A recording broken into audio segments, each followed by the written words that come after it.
Hey ladies and gents, welcome back to my channel. It's your girl Ladyfloflo. Welcome back to our special podcast, Beginners Competitors Corner. Today we are going to do part 2 with our interview with IFBB Pro Luchida Michel. But before we start, why don't you do me a favor? Hit the like button and make sure that you hit the subscribe. And if you're returning, welcome back.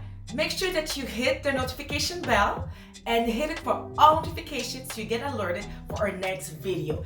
Exciting topics coming, and lots of new videos, and you won't want to miss them. It's all about transformation inside and out, and also about competition. Let's get right into it. If you missed the first interview, I strongly suggest to press pause, go watch the first part of the interview, and then come back. All right. So in this second part of this interview, Luchida Michel explained to us how she went to doing her first bodybuilding competition in figure and bikini, and how she went to become earning her first figure pro card. And she also shared to us what she's going to be planning for an upcoming competition. And if you listen all the way to the end, she is going to share with us a great tip for new beginners in competition, or anyone who's thinking about doing competition one day. You won't want to miss it. All right, enjoy this episode. Okay, I lost 100 pounds. How did you transition? Because you said nobody was a bodybuilder before in your family. You never saw that before. So how did that enter, the seed entered your mind? My first challenge. I'm like, okay, I lost the weight. I looked fantastic. We could see my six-pack. And okay. I'm like, I could do a pole fitness competition. I'm challenging myself doing that. So I prepared for this first show that was ever taking place in Montreal of pole fitness in September 2012. And this is where the idea of bodybuilding got kind of introduced to me in a way. So I had a former friend who was doing pole fitness as well, who was doing the show with me. And she came up to me and she's like, oh, by the way, my coach noticed you and he says that your genetic, your body is amazing. When he said that, and she mentioned that her coach said that, I was like, oh, I never thought of that. And thinking that a bodybuilding coach would think that of me, it was kind of flattered at the same way. So I was like, you know what? That's an opportunity for another challenge. Going online and checking more on stuff. Doing your research. Exactly. So what is bodybuilding competition look like? What is it? And then I was like, okay, that's a good challenge.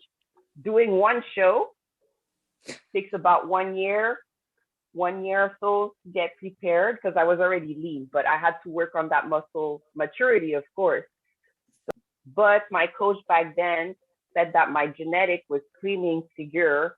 So we built my body around that figure. So you trained as a figure competitor. Yes.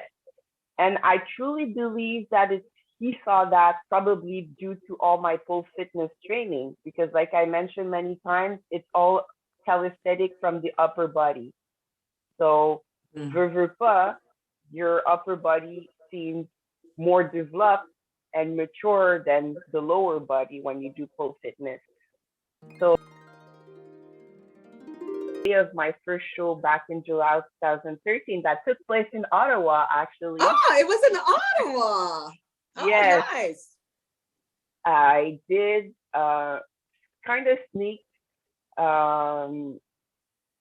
I prepared myself to do a bikini presentation, despite the fact that my coach prepared me for figure, because I truly believe that I wait. How can you do that? The suit is not even the same. I actually did buy a suit with my boyfriend on the side.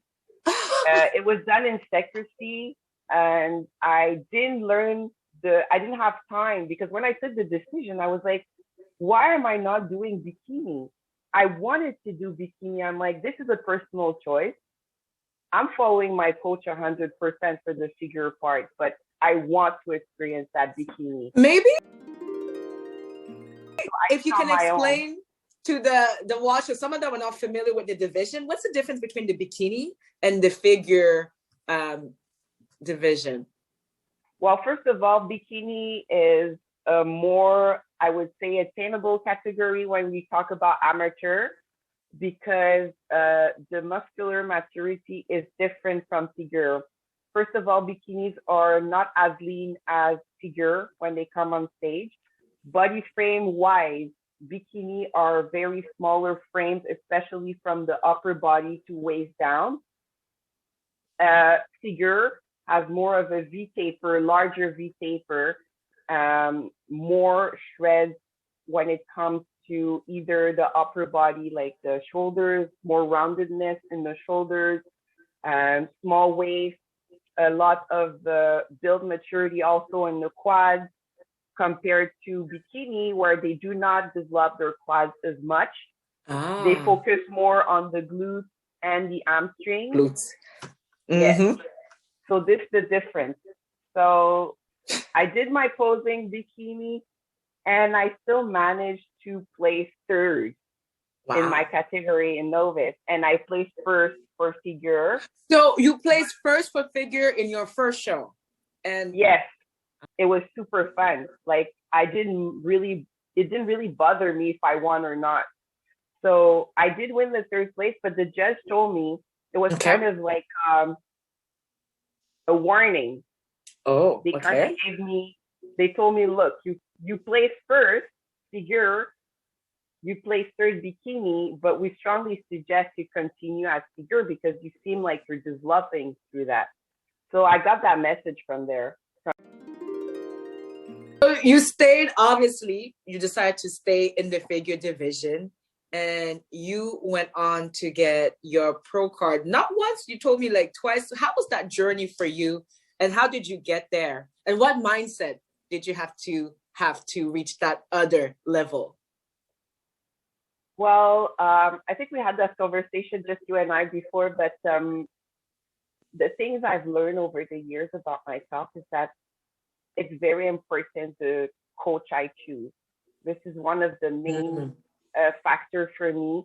Some people will say for them it's motivation or stuff like that, that are linked to their bodybuilding process.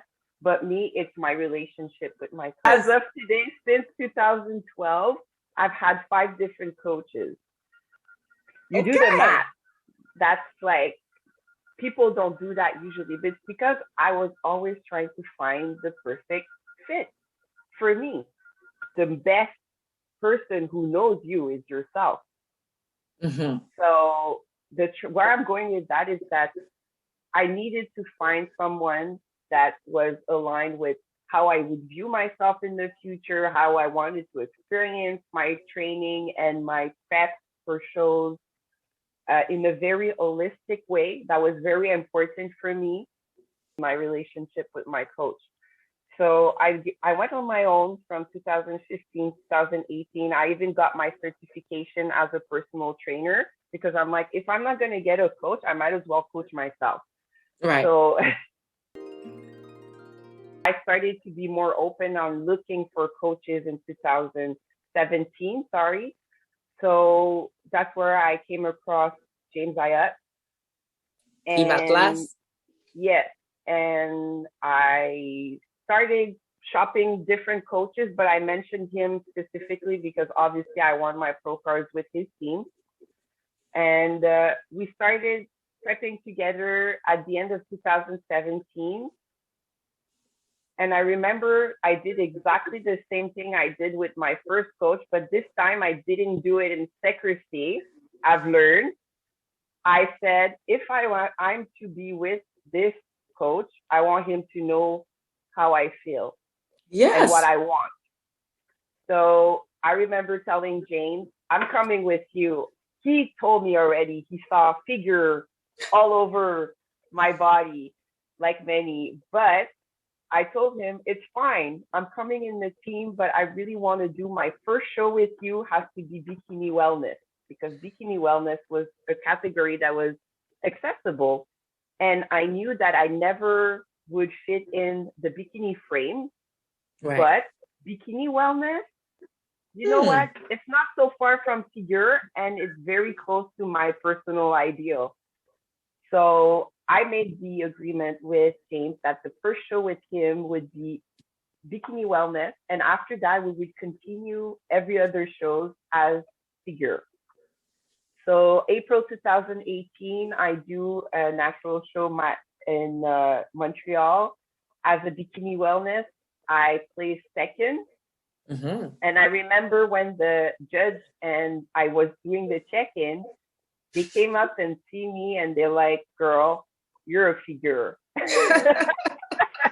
Like they calling me like, you're a figure, like your body right now, this screen figure. But they're like, you know what? We're going to let you do your Bikini Wellness for this time, but don't do it again. So I did with the IFBB Elite Pro division. Yep. Oh, yes.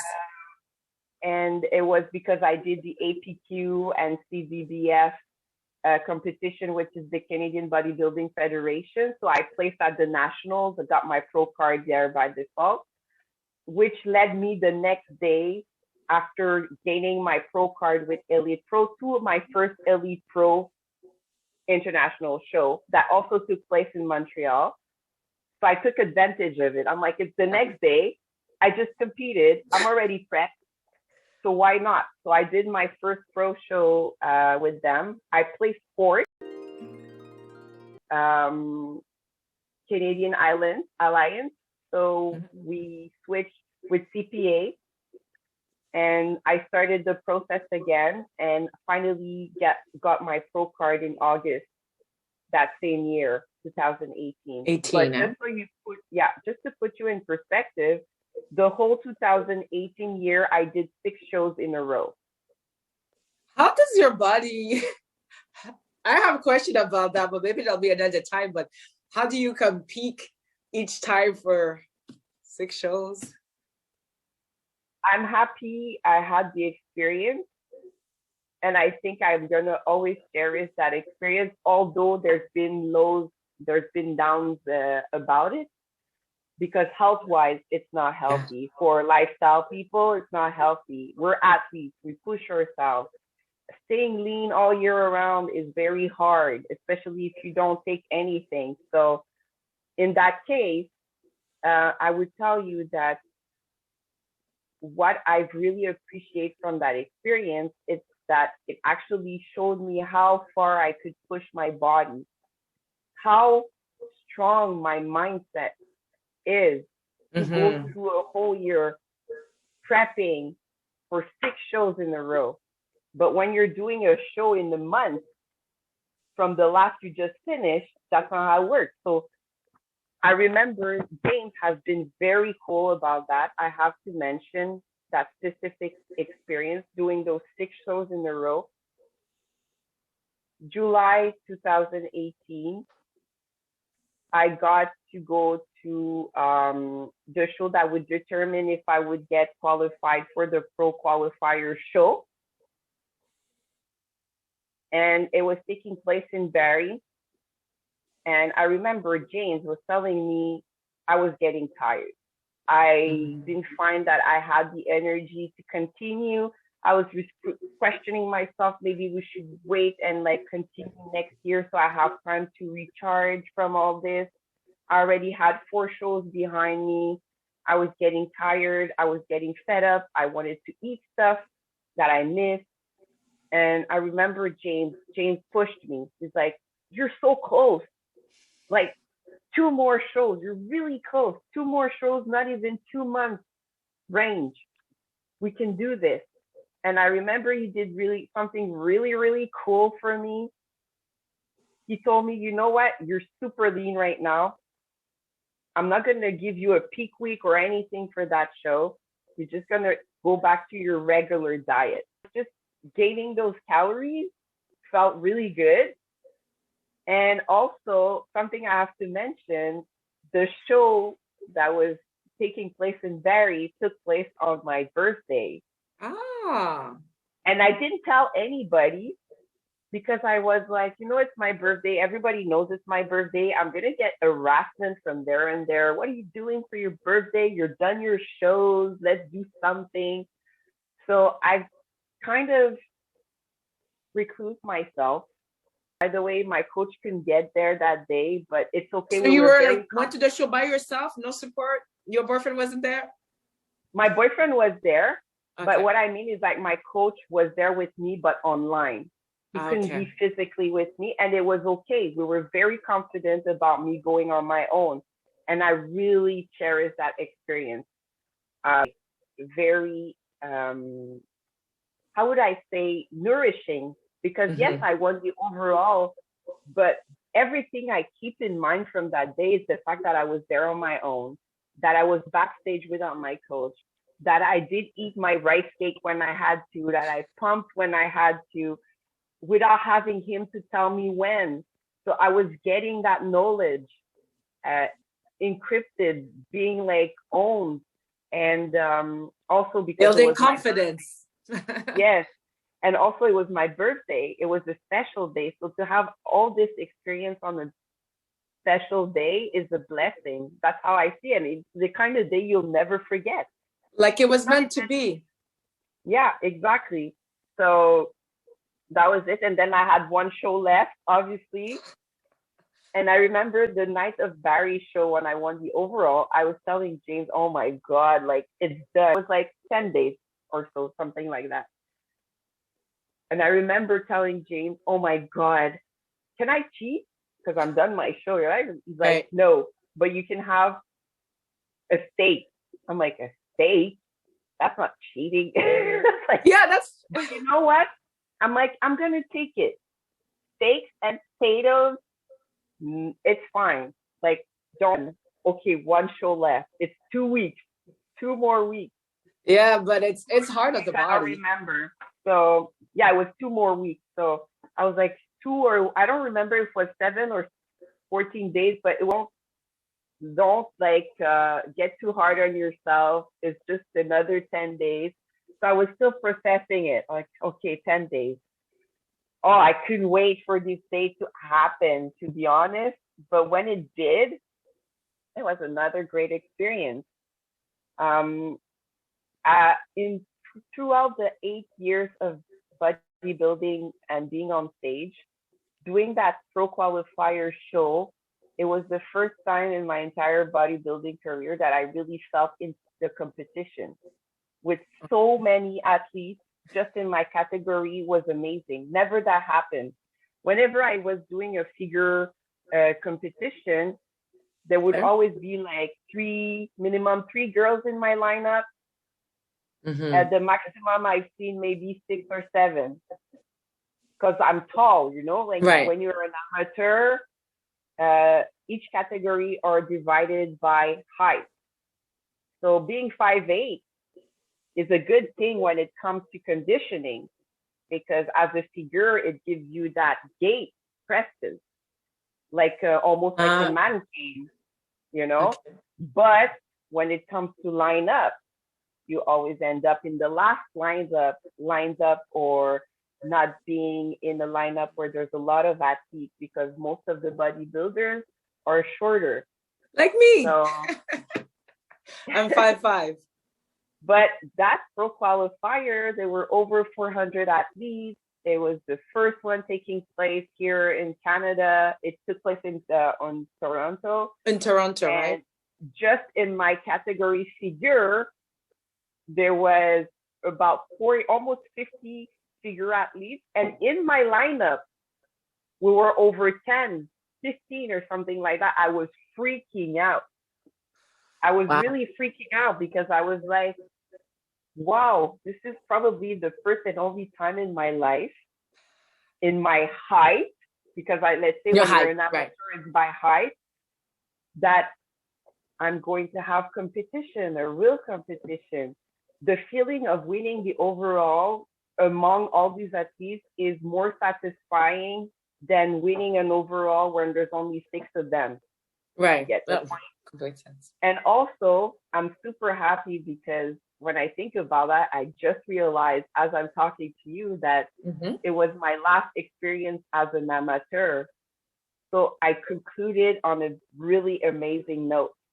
The fact that I had the chance to really experience a high category lineup with many athletes at the same time with me, because once you're a pro, there's no high category. It's everybody together on one lineup. So there's going to be short ones, tall ones with you, medium, doesn't matter. So I'm happy that happened that way. And I got to get that experience. And I'm also very grateful that James kind of pushed it and I did it. But I have to say that it was worth all the pain after that, because for 2 months I was completely sick. 6 shows in a row is very hard on the stomach. My first pro show. And that pro show took place in June 2019 in Toronto Super Pro. Oh, yes. How did that go for you? There was a lineup of 47 or 49 girls pro, I think. I placed 13. It's international, right? Yes. And so basically Canadian placing 13th place. I think there was another Canadian with me. When you do a pro show and you see Canadian fellas with you competing, placing, even if they place better than you, it's hard for me to be mad. I can't be mad. I'm happy. I'm like, this girl has more potential than me to probably end up in the Olympian stage. Because in the end, when you're a pro, it becomes more collective. So if it's you or another girl, it's your country that is being represented, right? So Alicia Bell is one of my favorite accolades figure from Toronto, also did that pro show with me. So we were all kind of close in her placing, and I was super happy just to see them and be on that stage. But then I think after my pro show, I had to have that thing. I had to have that reflection, because I was being told to have bigger shoulders or other changes about my body. And I knew what it represents in terms of work and effort and supplementation and so on. But I didn't want to take that path, because my intuition was telling me that I might hit the rock doing that. And I took the whole summer to think about it. And I remember telling James, you know what, I don't think I'm going to do the pro show, because there was the deadwaiter taking place in September. And that was supposed to be my next show after June. But I decided that I didn't want to do it, because I really needed to take that time. I've given so many years to figure. And I think I had reached that point that personally, I wouldn't mind losing the upper body maturity I've gained over the years, because I've been pushing my upper body for years now. And I felt like it was time for me for a change. And I was comfortable with it, because the most important part is that you have to be comfortable with it. You have to be comfortable with all the consequences also that comes with it. Luchida, so are you telling us that you're moving towards a next competition for wellness? Yes, I am. And also before I took my decision, I wanted to make sure I had all the information validated, and it has been validated through my current coach. Who is that? Who's your current coach? My current coach is Daniel Joannet from Team Arsenal in Montreal, more in the South Shore. South Shore Iron is his gym. And so I wanted to make sure, because I was like, I'm ready to do this, but only if I don't have to restart the whole process to qualification to get to pro. Like wrap things up. We have a lot of people who are thinking about doing their first competition, or beginners like me. What advice would you give to someone who's thinking about doing a first competition or a first prep? The best advice you would give? The best advice, coming from my own experience and the retrospection from it, I would tell you, always be prepared. prepare in the sense that your mental preparation. You have to be prepared to accept the journey that is in front of you, because it's going to be difficult. It's not 100% easy. And I know for a fact that when you have no carbs in your system, you go a bit cuckoo and it's hard to focus. But it's always to be enjoying the process, because once you've reached that line, that finish line, it's going back and looking back to everything you've experienced, everything you have struggled with during that prep. It's such a satisfaction. And also another thing, you should focus more on getting ready for your show than having your eyes on the prize. Your eyes on the prize shouldn't be the trophy or the medal. Your prize should be make it to the finish line on the date of the show. And I've always had that way of thinking as of today. I never went on stage thinking about how I'm going to place. I've always wanted to make it to that show day. Me, until I make it to show day, there's nothing guaranteed. And even on show day, something could happen and not allow you to get that stage reward. And you have to be able to face that. So this is why that mental preparation is so important, that your focus should be on making it to that day. Prepare yourself mentally with all the challenge coming to you, but accepting them and embrace them, because it's part of the process. And people have to remember that bodybuilding and preparation for bodybuilding contests is not for everyone. So you have to make sure it's for you.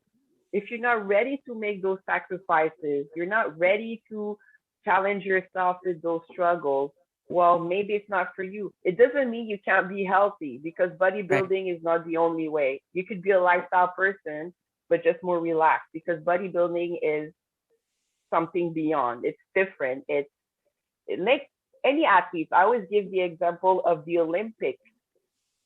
We prepare in a year for a stage show. They prepare in 4 years for 1 minute or 30 seconds of performance.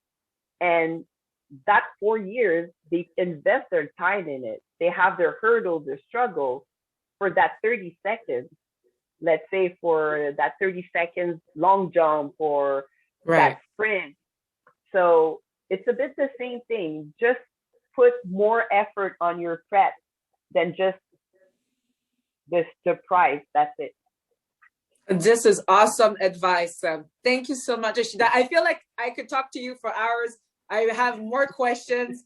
We didn't even talk the topic about hair, but maybe that'll be another time. So that could be another time, and that'd be amazing, because I could do a link also with my journey as a bodybuilder, my hair, and as a bodybuilder training at the gym with my hair. Yes, we know the struggle. You know what? Let's make it official. We'll make a part 2. First, I'll have to do all the edits of all of this. But I just want to thank you so much for being my first guest on my YouTube channel. And I really appreciate you taking the time. Thank you so much, Luchida.